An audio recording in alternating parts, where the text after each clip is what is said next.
Waiting for everyone to join us.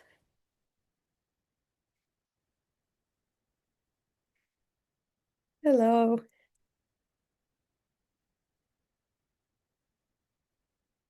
We're just going to wait for a few seconds until everyone is here with us.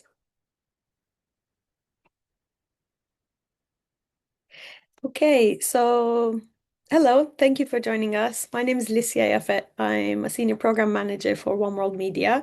As most of you might know, One World Media is a nonprofit. We're a UK-based nonprofit working with filmmakers and journalists around the world to support telling stories from the global south.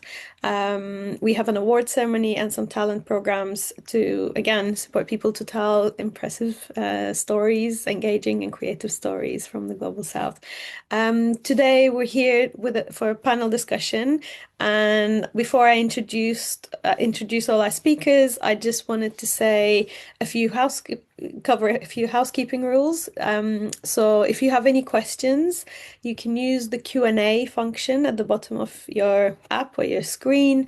We will include some of the questions along the way, but we'll get to most of the questions at the end of the session. So we have 1 hour to have this conversation, and then for another half an hour, I'll be answering questions from people who are interested in applying to the Climate Reporting Gap Fellowship that we're running with Surge Africa this year for Nigerian journalists and filmmakers who have a story they want to tell, and we'll get to that later on. But for the first hour, we just want to have a conversation that's relevant for everybody who are interested in reporting in this field. So yeah, you can ask your questions in the Q&A already, and we'll get to those near the end.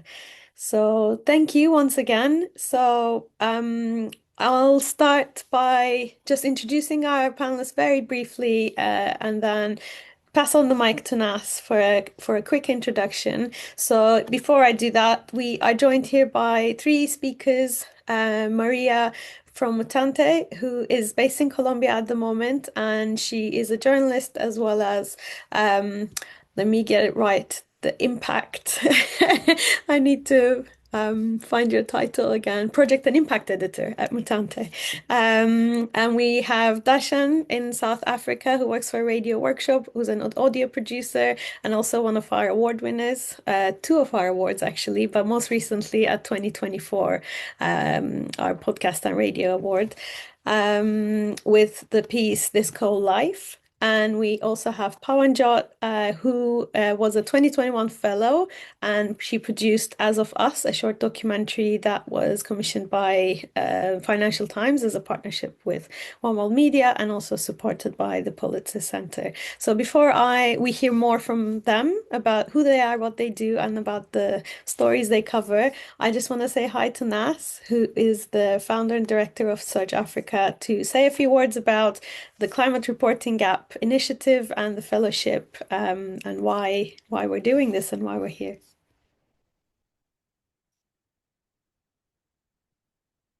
Thank you, Licia, and hi, everyone. So I think, what is the Climate Reporting Gap Initiative, and why are we doing this? I think that this sort of started as a question of energy transition reporting, but then to answer this, we have to look at the fact that Nigeria, Ghana, and nearly all the countries in West Africa are petrostates or rely on export of fossil fuels and critical minerals as primary economic income streams.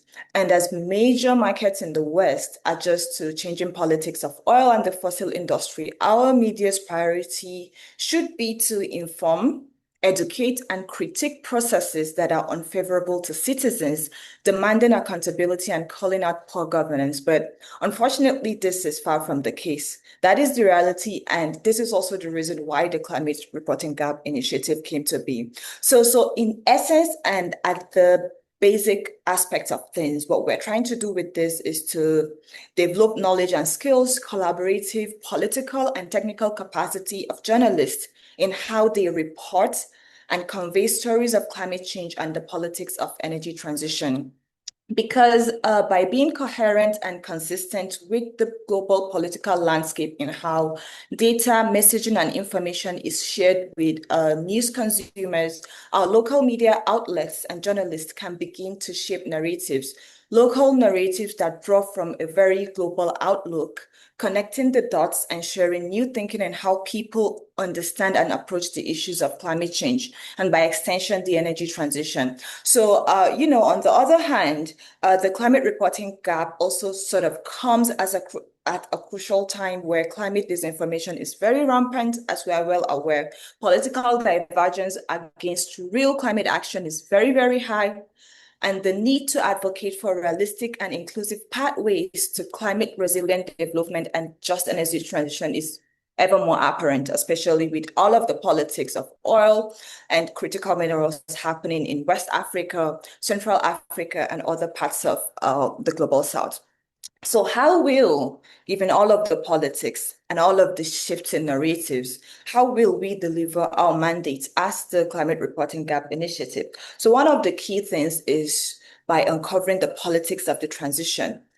Because, what we intend to do with the fellowship, with the trainings, and with so many of the resource tools and so many of engagement with partners that will be carrying out through this project is to be able to sort of examine power play dynamics across different political spectrums, whether it's the energy transition, whether on country by country basis, even looking at international financiers such as export credit agencies, multilateral development banks, and international financial institutions. And in most cases, we're going to look at it from the lens of what is the readiness to transition, taking into account the complex political systems of, let's say, Nigeria or any other specific country. So in essence, what we're trying to do is to be able to steer discussions towards uncovering these critical issues by providing insights and data in a way that not only informs the public, but evokes action.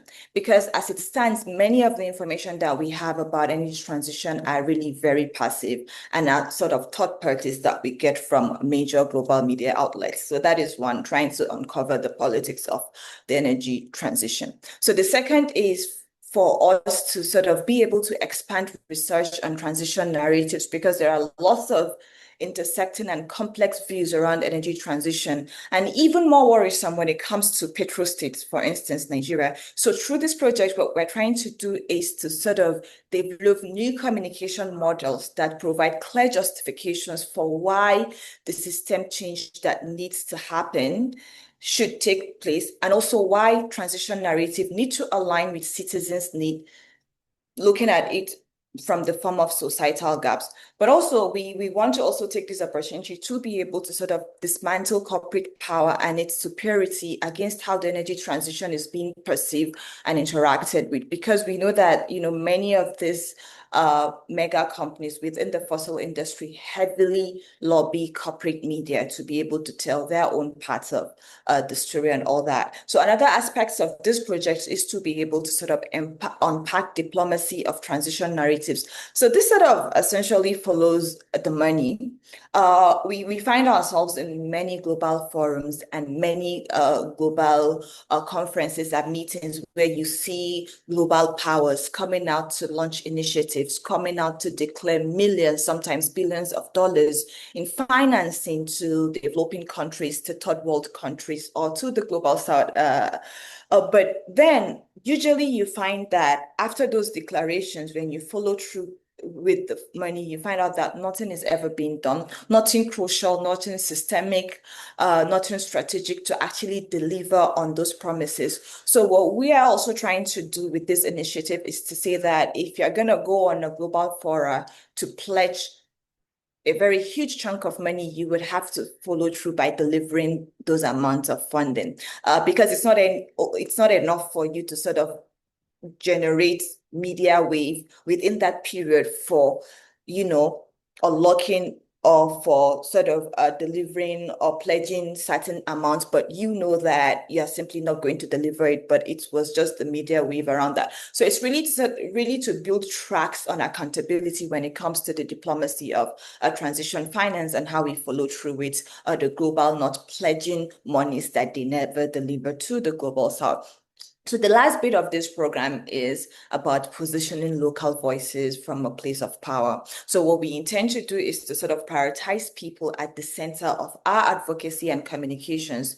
So as opposed to thinking around what should be done to the population, what we should say to the population, we would sort of try to center it around what we can be able or what people can be able to offer in a time of social, economic, and political turmoil, and how active citizen participation can ground locally derived solution amidst a move to this new energy system. So these are some of the principles that we have based this initiative on, and some of the gaps and issues that we're trying to address through the Climate Reporting Gap Initiative. And we're delivering it through, again, the fellowship that we're working on in partnership with One World Media and Mutante, and then some other resources, research and programs we're working with University of Birmingham and other partners that we've been able to bring on board this initiative. Uh, yeah. That was a very good recap. Thank you so much.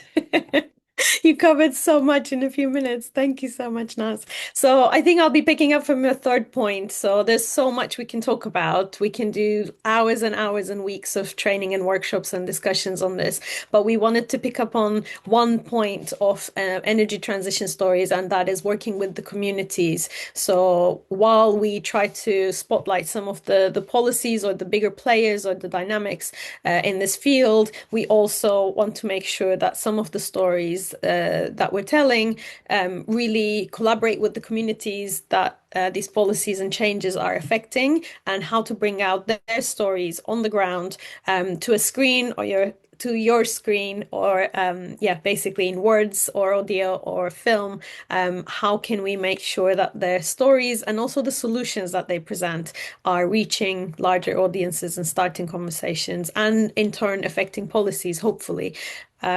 So here, I want to start the conversation with our panelists who have all produced stories on energy transition and climate reporting in one way or another.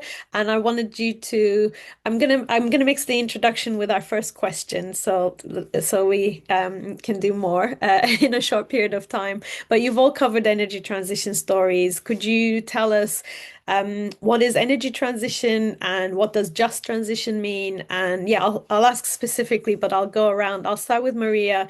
If you could please introduce yourself and what you do, and also give us maybe an overview. Tell us how Mutante covers these stories, and yeah, just as a bit of an introduction. Thank you, Licia, for this invitation, and hello to my fellow panelists. My name is Maria Paula Murcia Huertas. I'm a journalist and an anthropologist based in Bogota, Colombia. I'm a co-founder at Mutante, and Mutante is an independent media outlet that covers stories on an integral point of view in which we apply a methodology called the social conversation that aims to integrate audiences into the information cycle so that we can actually shift the idea of journalists producing information for an audience that doesn't feel included in the information cycle. So we cover every story that we cover includes the audiences as well as what we call the traditional sources, but they are included in the information cycle about how we produce things.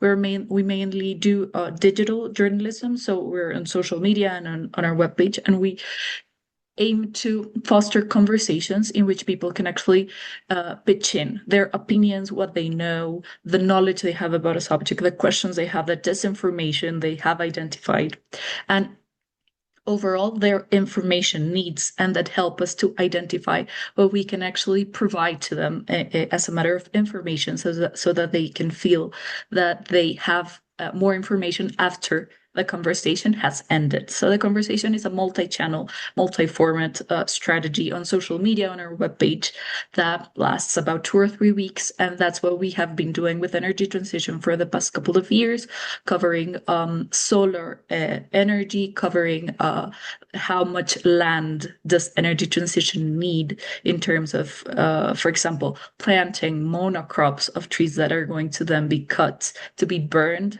to produce energy. So a lot of different stories and topics that we identify in Colombia, which is right now like in the forefront of the energy transition and having these discussions on a very eagerly. But justice is not part of these as highly as we would like it to be. So just to pitch in on the question about what is energy transition and what does just transition mean? Well, energy transition has to be an integral strategy, not only shifting from the source of where we source our energy, but an integral strategy in which we can change behaviors, we can do pedagogy around what a transition on our energy sources means, and actually being aware of how we are using energy and employing energy in our everyday lives, so that we can be more conscious consumers of it, but also understand that this transition means that we are helping the emissions in the world, and that we are helping the way in which we can inhabit the world with more harmony and with more consciousness. So just transition should mean that, but also it should be done in compliance with what the communities that are going to be affected by it need. So I'll leave it there and pass it on to my fellow panelists. Thank you. Before you pass on, because we have very specific examples from all of you guys, actually, would you give us an example of a recent work that you covered on this topic? For sure. So the latest piece that we wrote, it's actually a multimedia piece that has a film, that has written long form articles, that has a lot of social media pieces, and it's about a story on how in a very remote area of Colombia, there were monocrops of acacias and eucalyptus trees that were planted in a soil that's not meant for them to be planted, and in very, very huge extensions of land. And they were planted to be then cut and burned in a biomass plant to fuel at a small city in Colombia. And this was done by the dispossession of indigenous lands, because there were indigenous communities that owned those lands, but then the companies came and claimed those lands as theirs, bought them, and got them, signed to them. So it's just not also the story, like the front story, but what's behind the story that matters and that should be taken into account when we talk about just transition. Thank you so much. We'll come back to telling these stories in multimedia format as well shortly. Pawanjot, so would you also please introduce yourself and tell us, as a filmmaker, what drew you to cover a story of energy transition in India, and how did you come across your story and your characters? Thank you, Licia, and hello, everyone. My name is Pavan. Um, I was a journalist based out of India, Delhi, for a long time. I'm in Australia now, but yeah, I spent around 2 years working with One World, with Pulitzer and FT to bring this story to life. So this was. So this was the time when India at the world scale had committed to phasing out coal-powered energy by 2050, sorry. And on one side, there was a commitment from a developing nation like India, which relies heavily on coal-powered energy to sustain its population. And on the other hand, there was this large communities of people whose lives revolve around coal. So coal mining, supply of coal, sale of coal, and in a very informal economy. A lot of people's livelihoods rely on that. Not just livelihoods, but even village level local economies, revenues, state revenues then keep getting added up from village to village, council to council. So all of this is very complexly tied to mining towns in the east part of India. So while there were these conversations happening about phasing out coal from a country like India, which we want to do, and which surprisingly, when I met communities, communities want to do too. Communities want to live a cleaner life. They don't want to keep working with in the coal mining space, especially the informal workforce. They want to upskill. They want to kind of move beyond coal. So how do we kind of look at this? I just literally just explored this dichotomy that there was and kind of just presented it. And while presenting it, they were, when I was meeting communities, some of the solutions, communities already had some of these solutions with them. So, open pit mines, coal mines, which were full of water, communities started fishing in that water, and that became like a little fish farm in one village. And then village by village, people were like, well, this is something we can do probably. And then cooperatives started coming up, and so now there's these open pit mines which are abandoned by industry and governments, are just being used by communities to create an alternate livelihood. There are women who got a chance to step out of the house as coal gatherers because they thought that this is an empowering job opportunity for them to step out of the house. But they did it for a while, and now they're collectivizing to learn different skills like sewing and knitting so that they can move out of this, and actually approaching mining companies and their CSR initiatives to fund something like this. So while there is community solution and resilience around these things, there's also pressure from the community on industry that engage with us, and we want to move away from this, and it's the time. So I think I think so. Energy transition, for me, how I understood it while I spent this time was, can we use this as an opportunity, working with communities and industries and policymakers and being journalists, medium of storytellers in this, to kind of look at multi-dimensional poverty, especially in the country where I come from, right? Can we use energy transition as a medium to attack multi-dimensional poverty, to attack the fact that there's not enough education, and the generations of generation after generation, there are families who are working in the coal industry and they don't want to because there's no way out of it. Can we look at it like that? Can we look at reskilling women? Can we look at women empowerment, through it? So while we're transitioning, can we look at all these things? So that's what I did, and I understand energy transition to be. Yeah. Thank you so much. Yes, I mean, as you mentioned, I think your film and your reporting is a really good example that the solutions also come from the community. It doesn't have to be reintroduced introduced externally. It's not something we just need to sit and find, but they are working on these solutions, and it's about hearing those and getting insights about those. And I think, yeah, it definitely shows the nuances and the complexity of how it affects different groups of people. On that point, I'm going to move on to Dhashen because I think your story does a similar thing in terms of maybe the intergenerational effects as well. So you also cover climate stories, and for this specific one that we mentioned, it was again about transition from coal, but in an audio format. And so yeah, I wanted to hear about like how did you find the family to cover all the nuances that you wanted to reflect in this piece? And yeah, if you can tell us a bit about your take on this. Yeah, thanks so much for inviting us to talk about it. So my name is Dhashen. I work for Radio Workshop, which is based here in Cape Town. We cover stories across the African continent, and we really work with young people to be able to tell the stories that are important to them. And so that can be climate change, which is such a big issue right now. It's really intersects with a number of the issues that we cover around unemployment, LGBTQ rights.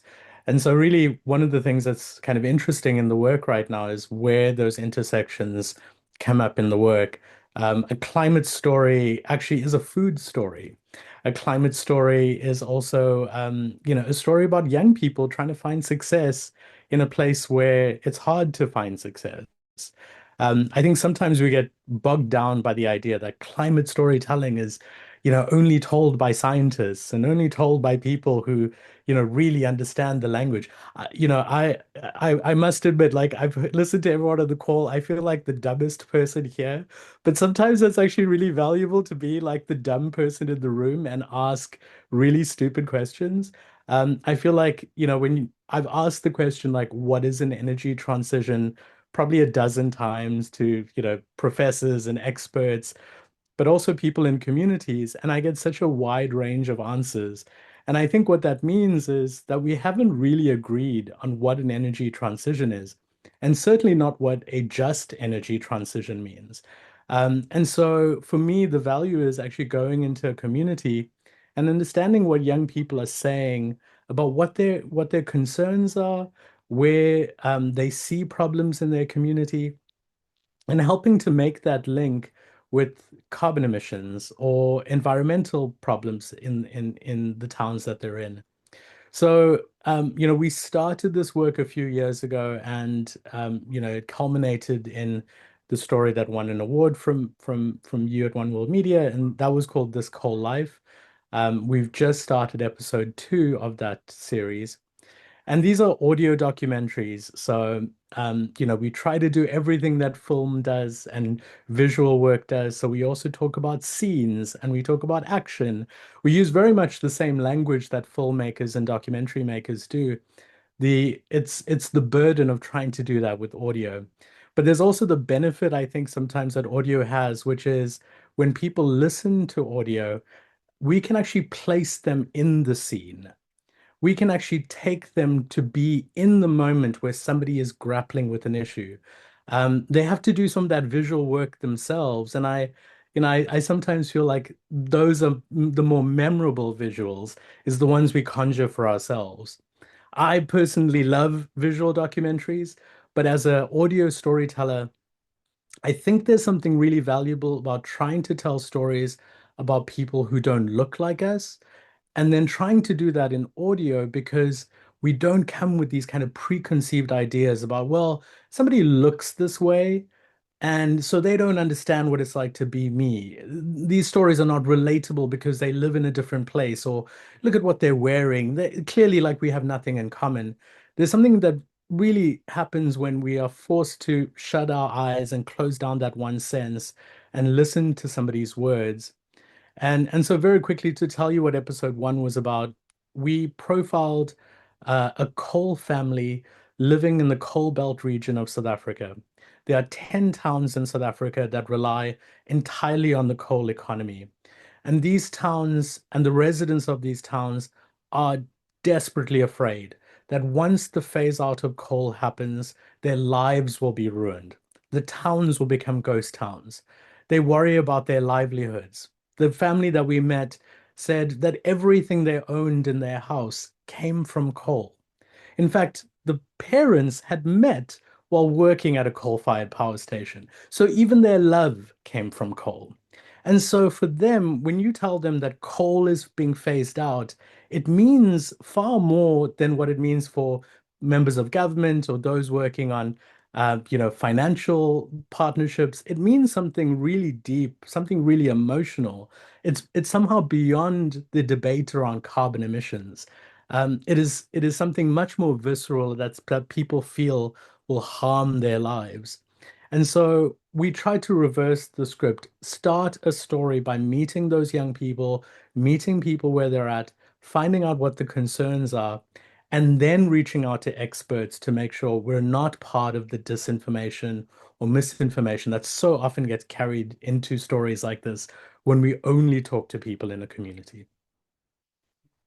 Thank you. I'm gonna pick up where you left off in terms of using audio as well. So yeah, there are quite a few points that you touched on, but I'm just gonna pick up on the audio format. So you all work in different mediums, telling very impactful stories, and I wanted to ask you, what would you say is key for getting these stories in front of a larger audience? And you touched on some of these already, but just wanted to ask about the challenges and opportunities of using the medium that you use. So Dash, I'll start with you and then go backwards in a way. Can you tell us a few things about, like you already already mentioned like making it visual, using scenes and sequences like we would in film. But yeah, could you tell us what would make a strong audio piece if someone was thinking about pitching audio as a format to work in? How to make the experiences of the communities relevant to those who might not be familiar with. Again, you touched a bit, but tell us more. Yeah, I mean, I think it's the essence of storytelling doesn't change depending on the medium you're working in. Whether you're working in print or visual or audio or multimedia, the essence of good storytelling is about finding a good character. And I don't mean some artificial character like in a movie, but a person. And in audio we actually, and in I think in all types of media, we talk about auditioning characters. So we will do a lot of work just calling people up and having conversations with them. Tell us about who you are. What are the issues in your community? And we do that for months. We'll go through dozens of people before we find a character, because that's where we know the bones of our story, the meat of our story comes from finding that good character who can tell us how this will affect their lives. We're also looking for action. So we're looking for what is this person doing about the problem? Sometimes we're tempted to talk to the people who are the loudest. So, our activists in our communities, the people who are standing at the front of the march, they're great characters. But sometimes it's really good to talk to the quieter people who have more thoughts and have never been in front of a microphone. They're less shouty. They speak with more emotion. And sometimes their words are less rehearsed. And so I really love speaking to people who've never been spoken to before, because they're really thinking about what you're asking them rather than pulling out these trite expressions that we've heard over and over again about energy transition or the phase out of coal. So I think the basics of storytelling are find that good character. And I think the one difference with audio is we're obviously interested in sound. So in thinking about the action, what sounds will I be telling in this story? Thank you. That's really amazing. I think at One World Media we work at the intersection of journalism and storytelling in various mediums, and sometimes there's a slight divide between like the storytellers, filmmakers, artists, and journalists. But actually, we end up with a lot of amazing stories at the intersection who come to this with a journalistic intent, and would also check their facts, but we'll find a really good character to tell us a really good story, because that's kind of how you reach more people. So I really like how you talked about finding the right character. So it's not about having multiple people tell us all the facets of it, but through a good character and a good story, you can also use data and images and anything in any format. But I think it's really crucial to find that good story. And that's what we've been talking about in all our talent programs, not just for this the Climate Reporting App Fellowship, but yeah, across all our programs. So I'll tie into Pawan about doing this in film. Could you tell us a bit about like what did you take away from producing this film? But like if anyone's applying and pitching a story on these issues, which can be quite heavy actually, like all the complexity can be really heavy. What would you say is really important to keep in mind when making it in a film format? Yeah, I think I would take from Dhashen's point here and kind of elaborate. I think the time that storytellers can spend with um, communities whose story they're telling, with people whose story they're telling, I think that's really precious. The time that we're able to spend, I think, I think in journalism sometimes time is a luxury, but I think especially for an opportunity like this that comes from One World Media, where there is a bit of that luxury that journalists get, right? And I think it's really precious to make use of that, to build that trust with the community. Most of the times, um, even within our own regions, we may not necessarily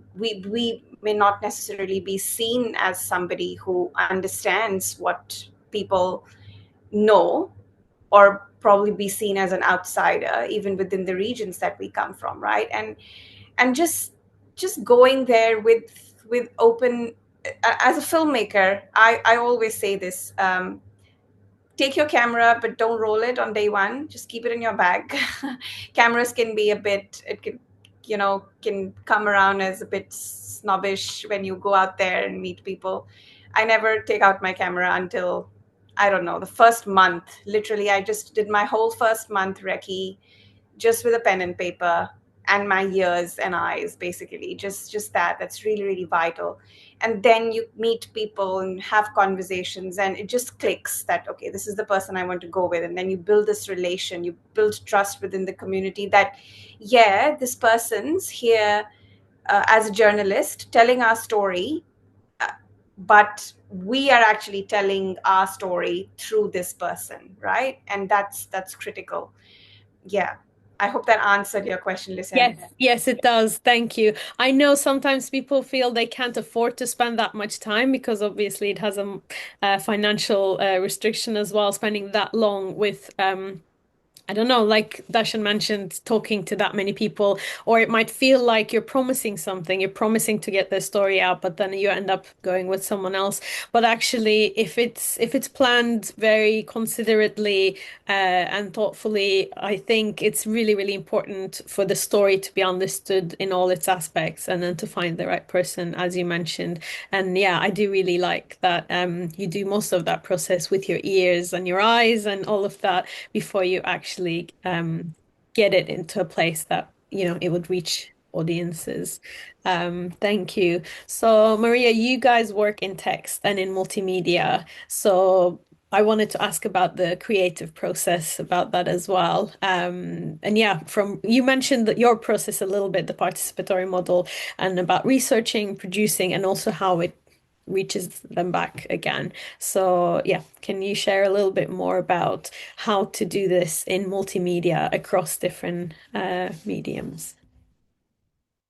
Sure. Well, I mean, I think that storytelling is about providing an experience, and I think multimedia is also about that. So, just as Pawanjot and Dhashen were saying, we strive to provide an experience. It's just an experience that regards different formats as complementary to each other. And I think this is very important because sometimes multimedia is regarded as something that tells the same story and the same information in different formats. And I think that's something that might be rethought, because when we think of them as complementary, then we can see multimedia as something that kind of solves an issue that journalists and storytellers have a lot, and that is we have to leave out many of the information that we have reported, that we have gathered, because it's too much and we don't have the space, or it just doesn't really fit with the storyline that we're creating. So I think multimedia and the way we regard it makes it possible for us to add other things that we might leave out in other kinds of journalism. So if we are writing a written piece, but we have to leave out some character just because it doesn't fit anymore in that particular story, then we have, I don't know, an Instagram format, or maybe we can have film and we can tell that story in another format. So regarding them as complementary actually makes the experience be different for people. So we want to provide that kind of experience, and we also want to provide ourselves with that kind of experience to be able to tell more, and to tell more while engaging people. So I think engagement is actually really useful for us, just because we work on participatory journalism, and it allows us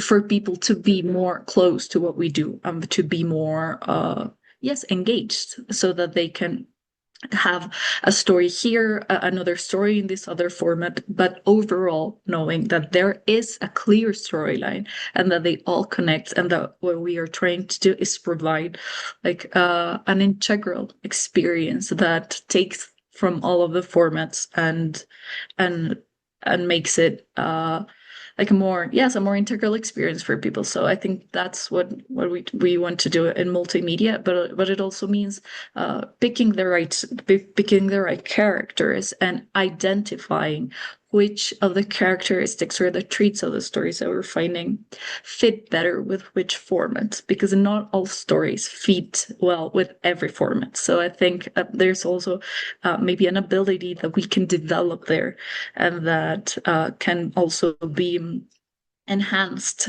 with the help from the community. So engaging people and trying to work collectively also helps in this, in the identification of the right way to match characters and stories with different types of formats. That's amazing. Thank you. I think what I'm hearing from you, on top of all the other, from all the three answers, is actually the importance of editing as the storyteller to figure out how much to share, as you mentioned in the beginning, because I feel like for people who spend not just days and weeks, but months and years on how to report a single story, there's so much to say, but trimming it down, finding the heart of it, but also finding the right way of saying or sharing it sounds like the key to all formats. I think on that, I just want to ask one last question, and then I'll see if there are other questions. Yeah, there are some questions coming in, so I'll go through these shortly. I had two questions, but I'll just put it out there. One was about how to make these stories accessible. So you talked about finding the characters and the people and going to the human side of all of these stories. But I also wanted to ask about, surely when covering energy stories, there's a lot of larger policy conversations that we're a part of, and it does require a basic understanding of the global dynamics of climate finance, some of the key players and policies.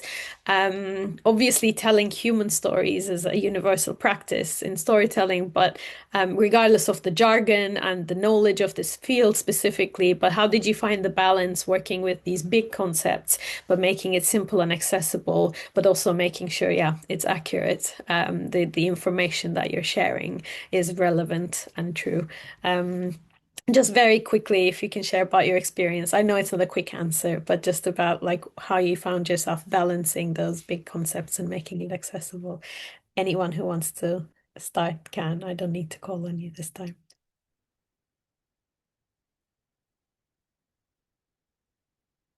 Okay, I need to call on you. Pawan, do you want to answer?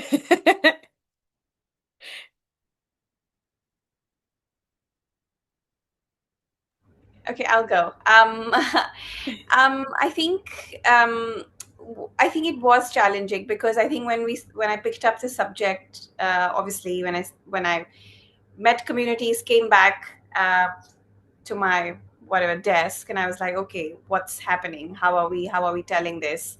But I think that is a bit getting lost in the weeds too much. Just I think what's important is the human story.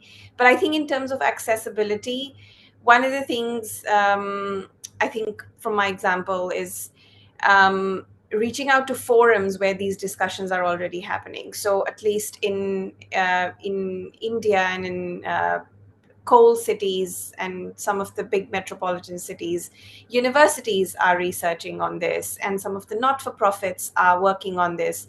So I wrote to them saying that, okay, this is happening. This is the film that I'm doing. Can I speak to somebody at your organization who's working on this as well? And can we screen this together? Can you take this to universities? I shared it online, and it was then picked up by a university energy transition forum that was being built in conjunction with the government of India to kind of inform them.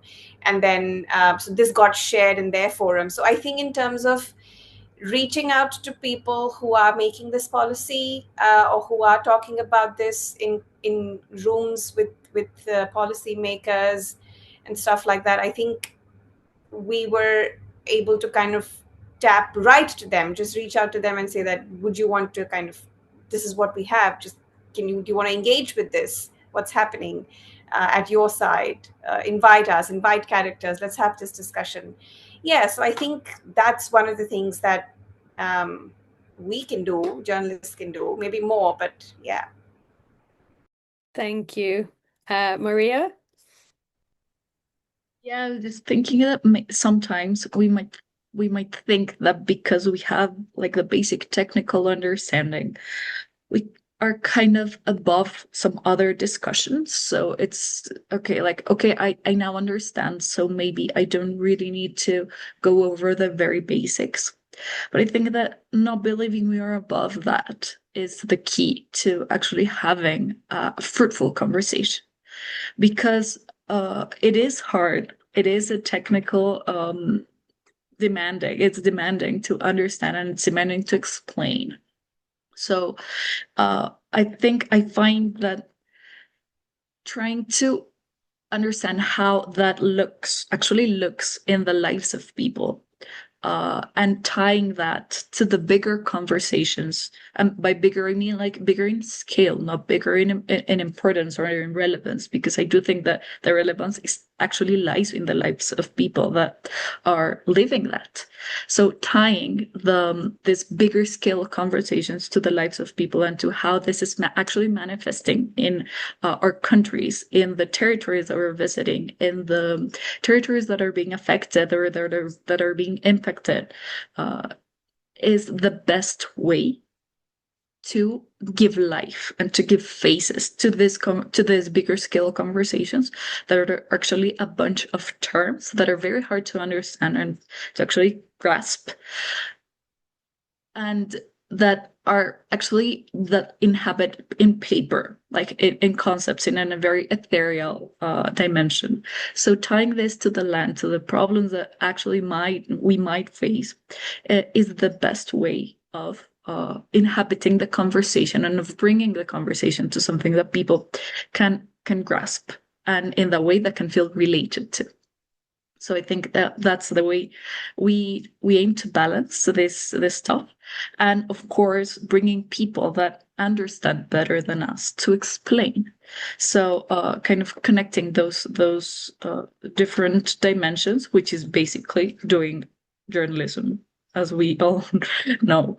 And yes, just not thinking you're above and trying to connect this stories in a very simple and back to land, to rooted. I think rooted is the word. That's a really good word, actually. Thank you. Dashan? Yeah, th those are all great answers. I think the only thing I'd add is, I guess like some, thing that I use very often is having a very strong focus statement. With this kind of storytelling, there's so much out there. The world of energy transition is massive. There's so much information. And so there will be a kind of an information overload. So having a very strong focus, knowing what you're trying to tell will help you cut away. Well, I'm not trying to tell a financial story, so I don't need to know what the Jet P is about, or what the Jet IP is, or who the concessional loans are going to, or how many trillion the World, Bank says we'll need. Like that, I can just ignore and cut out of my brain. Like, what do I need to know and try to explain in the story? So having that very strong focus statement. And then my second piece of advice is like, find an expert that you really like that is willing to spend time with you and talk with you like a human being, and that is willing to explain things to you so that while you're making the story, this isn't just for one interview.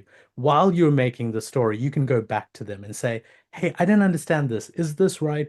Would you look at this section for me? Tell me, did I miss something? What would you add here? What context am I missing?" So that they can feel part of the process. I think very often there's this like hostile relationship between experts and journalists because we don't work together. And this is such an important issue that I think it begs us to try to figure out how we can work closer together. Science communication has improved, journalism can improve too, and maybe this is one of the ways we can do it.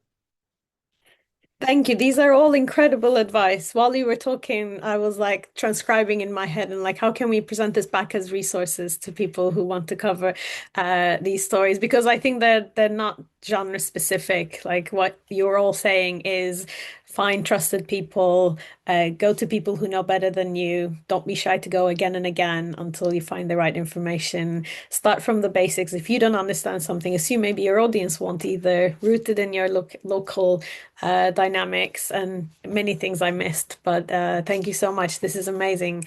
I'm going to start going through some of the questions as we have around 10 minutes to wrap up this part of the conversation. And then I can see some questions are coming in about the fellowship specifically. So I'm going to skip those now.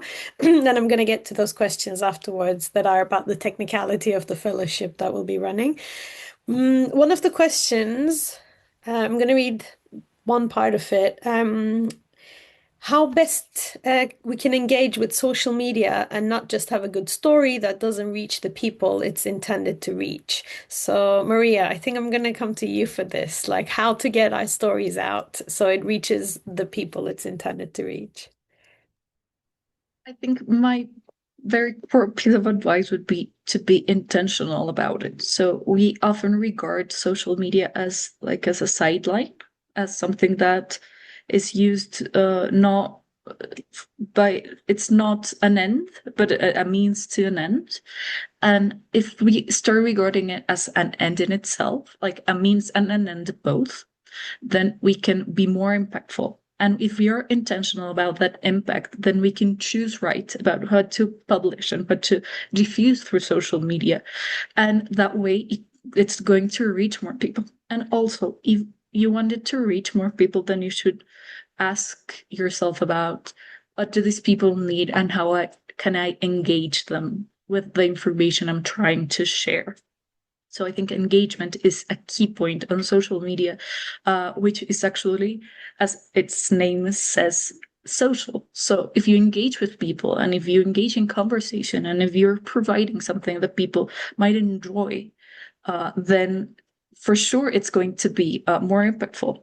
And also, yeah, just to emphasize, be intentional about your impact. You can design a part of the impact you want to achieve. So yes, it is a path, but it's also an end, and it can open new doors for your stories and for the way in which you engage with the public that actually reads your work.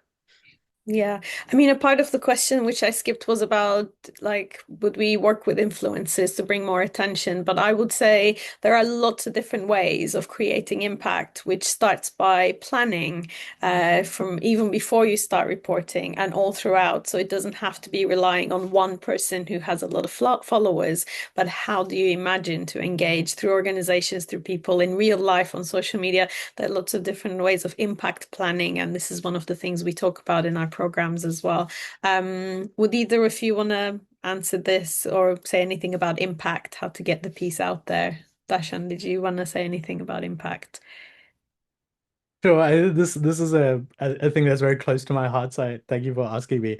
I think I've only recently been starting to work in kind of impact-driven storytelling. I'm still a baby in this, but what I've learned is like just write a list of who you want to reach out to. And so think about who is it in the media that you really think will be interested in the story? Who is it in government that you think would be interested in the story that you're making? Who are the thought leaders in your community that should be hearing this story? Who are the other activists that are out there that are either working on this issue or would be interested again in the story? By reaching out to them and try to do that as early as possible in the process of making your story. So a lot of this happens at the same time, which is hard when you're working by yourself. But you've got Nazreed, you've got Maria Paula on this call. At least I'm sure you'll help with them too. These are the resources that I say, reach out to people ask them for advice. Who should you reach out to? Who are the best people to talk to? And your impact is part of your distribution campaign. I think we think of them as like two separate elements, but really they're the same thing. So how do you want to get the story out is also about how do you want to get impact in your community. Yes, thank you. Very true. Pawan, did you want to say anything about like the life of a film after it's completed as well? Well, I think on a subject like this, energy transition, I think all stories. It's. I don't know the right word, but it doesn't have a shelf life. It cannot have a shelf life for a subject like this. Whatever we are putting out there, there's constant engagement that I'm seeing. Some of my characters back in the towns, they're just screening it for their families, and they're screening it in public schools in the village. So that's it. And I think for me personally, that was the most impactful thing that happened to the film when it got screened at a public university in the village, in a mining town. So I think the distribution, absolutely, Dhashen's advice, there has to be a list, and that list just starts while you're producing. You reach out to these not-for-profits, you reach out to these universities, activists who, who have that kind of, in towns, they have that space to book a hall and get something done for the community. So, figure out these people, figure out who they are, reach out to them, tell them that you're doing this and you want to work with them to distribute this story, to have that impact in the community, for the community to know that what they're doing is scalable and is part of this global conversation on this subject. Thank you.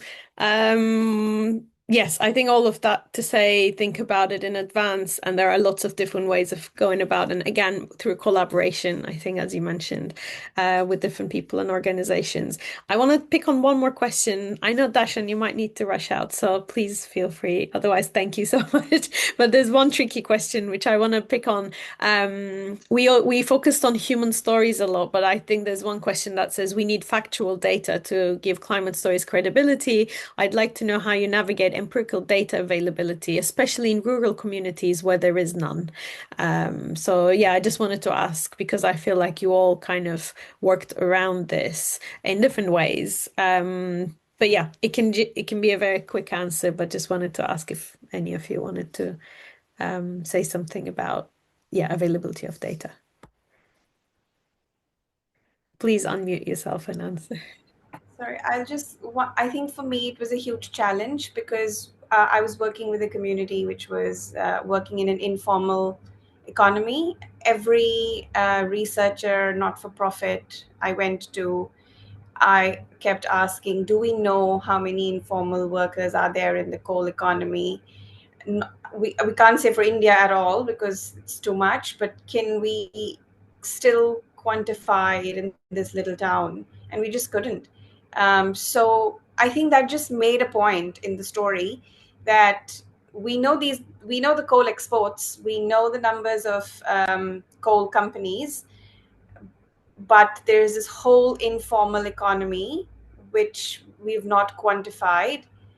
And how are we then transitioning this, a work group, labor force, which is not quantified?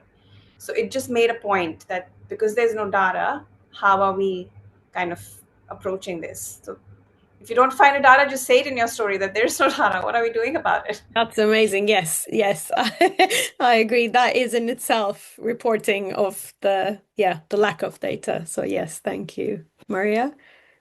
I just want to very quickly add that I think data is an interpretation of reality.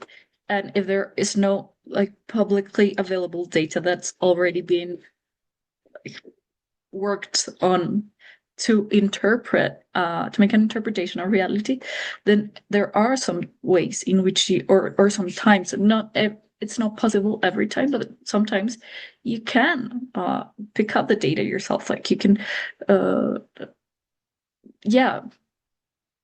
pull it out, report it. And I think reporting means that. And we have found sometimes in which we can't find any data, then we just launch a poll so that people can actually come in and give us their information. Of course, it's not official data, it's not statistically representative data, but it's data nonetheless.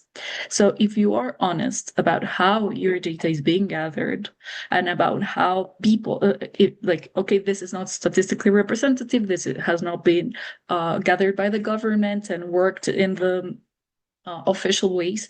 We got it from here, and this is the way we processed it to get to these key data points, then I think that is valid. And you can gather data and you can work together with communities and with the people that are living in these places to gather the data that you need. So I think that's also sometimes possible. Not always, but sometimes it is possible. Thank you. Dhashen, do you want to add anything? I have one other exciting question that came in, but I know I'm running out of time. That's all right. I have a few minutes. So I can also Okay. stay. I think my again what both Maria and Pawan have said is exactly right. Just be honest with your audience, right? Just say, hey, like there isn't this information, there isn't this data available, but here's the anecdotes that I heard when I walked around the community, and then bring those voices and those people into the story. If you're lucky, you will find a partner who's working in the community, an activist organization, a local community leader.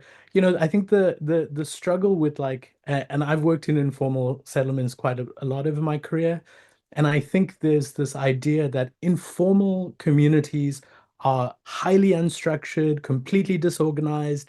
There's no hierarchy, there's no leadership, when in reality, there's so much organization within an informal community. There's so much structure. There are leaders. There are people who are trying to figure out how to make things work. Find that person. There are ways to find that person. Yes, it's not rigorous data, but they will give you anecdotal information which you can use. And then, like Pawan says, just make the disclaimer and say, there isn't anyone doing this work. The last thing I'll say is, there is a lot that AI is helping us with now in being able to look through like the vast amount of journals and articles that are out there. I've just started using one called Elicit, where you can simply put in a phrase and it will look through journal articles and papers, peer-reviewed articles, to tell you what's been done in this community. Are there any similar projects that are out there? So try to use AI in these ways that can help support your work, even if there isn't data about the very specific area that you're trying to focus on. Thank you. That is one of the workshops we're planning for the selected journalists to how to use AI in terms of getting data, especially in places like Nigeria where it might not be as readily available. One of the questions that I can see is if a journalist is too close to the story, does that make them more likely to be biased? Or is it just based on if you believe you are the right person to tell the story? The main question was, who is the right person to tell a story? And I think this is, it's not climate specific, it's just an interesting one to end on, if anyone wants to take that. Can you be too close to a story? Dashan, I can see you thinking. Yeah, I mean, again, I have a bit of a bias on this question, so I'm really interested in hearing what Maria, Paula, and Pawan have to say about this. But we commission these stories to be reported by young people who live in coal towns. They aren't anyone closer to the story than people who are living in the midst of coal-fired power stations with coal mines in their communities with polluted air. And so again, it is making that disclaimer in your story saying these are the people who are making these stories because they're passionate about it, because it's affecting them, but we are supporting them in making sure that it's rigorous. I think there isn't any harm being close to your story. I think it's about being aware of maybe what your bias might be, what your prejudices may be, and having somebody who you can talk to about that. I have a great editor, I have a great mentor that I work with, and those are two people that I will talk to and say, hey, like I really love this idea. Like, can we talk about it? And they will very quickly tell me, like, I think you're looking at this with like fairy tale, rose-tinted glasses, and will bring me back down to like, well, can you play devil's advocate? What about like, is this really like what's going on? What are the shortcomings of this? What are the problems? And so trying to check yourself. The last thing I'll say is like, I think if you're working with journalists, hopefully we are naturally curious people who like learning.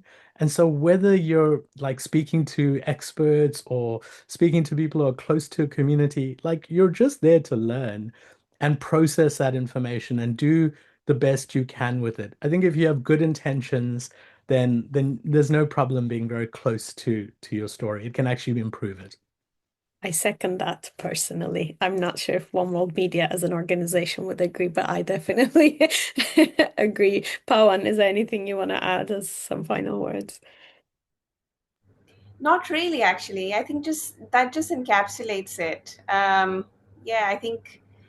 Um, I mean, if you go out there with curiosity, with the intention, um, you are the right person to tell that story. And if you feel like you're not the right person, I think the story might not just come out the way you wanted it to come out, I guess. Yeah, but what Dhashen said, actually, I just want to say that. Amazing. Thank you. Maria, anything to add? Yeah, I was just picking up on a very classical conversation, and I think there's not such thing as not being biased. I think we all have our own biases, and I think that the way to manage them is to be honest about them and to recognize and identify them. So developing the capability of doing that is something that we should all look for. But also, if the story awakes something in you, whatever that might be, then it's probably your place to be. So if you're curious about it, if you feel passionate about it, then it maybe is probably a place for you to be. So yes, being close is nothing to be ashamed of, I think. And maybe we are sometimes just educated to be ashamed of being close to the story. But why? I mean, stories are part of our lives, and if we are close to them, then we're probably going to have a better look into their complexities too. I think this really challenges the conventional sense of journalism, and I think how it's been for a long time to be objective. But as we know, everyone is biased, and we might as well use it for a good cause, in the right way and in a collaborative, participatory way. But just being honest about it. So, this has been such a pleasure to talk to all three of you, and thank you, Nas, who's quietly behind the scenes. For setting the scene for us, in terms of climate and energy transition reporting. But I think what we talked about here in different formats, in different ways of journalism and storytelling is quite universal in a way. It applies to anyone who wants to tell a story in any field, but specifically on energy transition, as we talked about, it is more and more common to come across stories that have a very local relevance, but a global resonance as well. So I think, if anyone's interested in telling those stories, I hope you find the right characters, the right story, and the right people to support you along this journey, and the right outlet to get it out. So thank you all three so much for sharing your experiences. I'm going to stay on for a bit longer to answer specific questions on the fellowship applications that are currently ongoing, with the deadline being 20th of August. So the panelists, if you're free to leave or stay with us, thank you so much. I'm going to take on some more technical questions now. So yeah, feel free to leave. I'm gonna look through the chat. Thank you guys. Thank you so much. Thank you Thank so you. much. Bye. Thank you. Great, Bye. thank All you. the best, everyone. Bye. Thank you so Thank much. you. Bye. So I'm joined by Luisa from our team, and we have been managing all your applications and your questions so far. For those of you who are thinking of applying to the Climate Reporting Gap Fellowship, this program, so we have a One World Media Fellowship that is open to anyone from the Global South with any format or any story that is relevant to our call. We also have specific grants for covering for film, specifically for the Amazon Film Grant and the Global Health Film Grant. But in this next bit, we're going to be talking specifically to Nigerian journalists who are applying to the Climate Reporting Gap Fellowship. This is for 6 people to join us to produce a media piece, and this cohort will have a specific program with their trainings and workshops. So Yeah, so I'm going to be answering questions specifically on this. So, Luisa, would you like to give a little overview of this fellowship and the eligibility rules, and then we can pick on some of the questions? Sure. Hi all, I'm Luisa. I'm the project assistant of One World Media, and yeah, I am supporting Licia with all the fellowship applications, your questions, etc. The Climate Finance Reporting Fellowship covers up to £5,000 funding for the reporting you'd like to make. I think there was one question about budget, and yes, like £5,000 is the limit. So that should be part of also of your budget. Like when you share your budget, it should be limited to £5,000. And in case it goes beyond £5,000, you should secure the funding on your side with other fundings, etc. We are open to share that you share the funding with other applications you're making for your project. We're looking for 3 to 5 years minimum of experience for journalists and filmmakers that want to apply. You have to be from and based in Nigeria.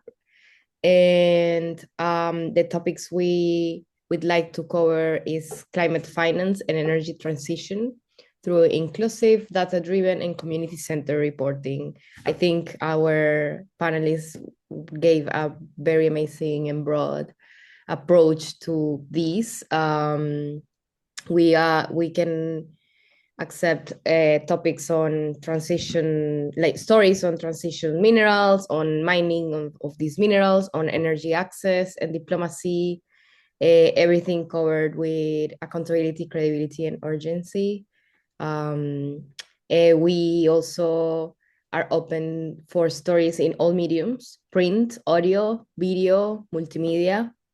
And yeah, I think that's it. But if you have more specific questions, we are here to answer them. I think many questions were more into what you should include in the budget. Do you want to Yeah. answer that, Licia? Yeah, I can cover some of that. So the budget ranges from £3,000, which is the minimum you would get for your proposal, up to £5,000. And this will be based on the format you're proposing. So a fixed £3,000 would cover any reporting. And then for film and audio, usually there's extra post-production costs. And that is why we have a slightly larger budget. So that can cover a larger scale production or post-production.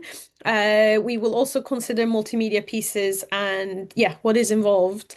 So your grant will be determined based on the format, the scale of the project, basically. So we might not, if your budget is larger than this, we might not be able to cover it all because that is the upper limit. But you're more than welcome to get more funding from other sources.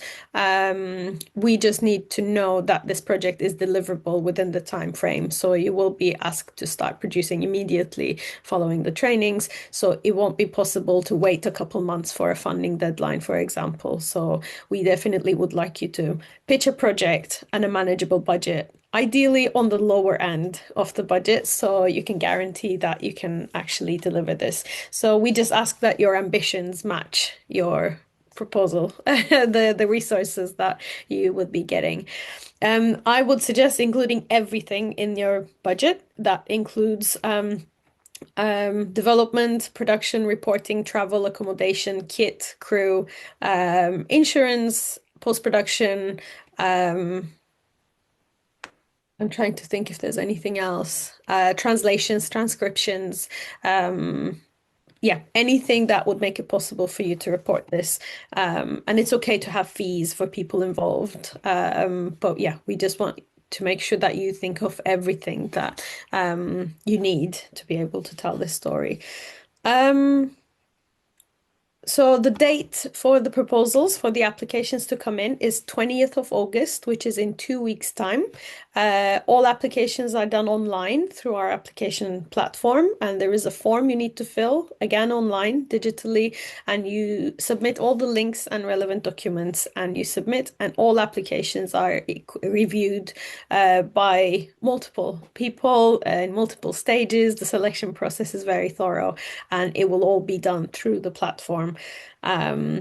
So the selected people will be announced in September or early October. I need to check, but so yeah, there will be another almost 2 months of a selection process.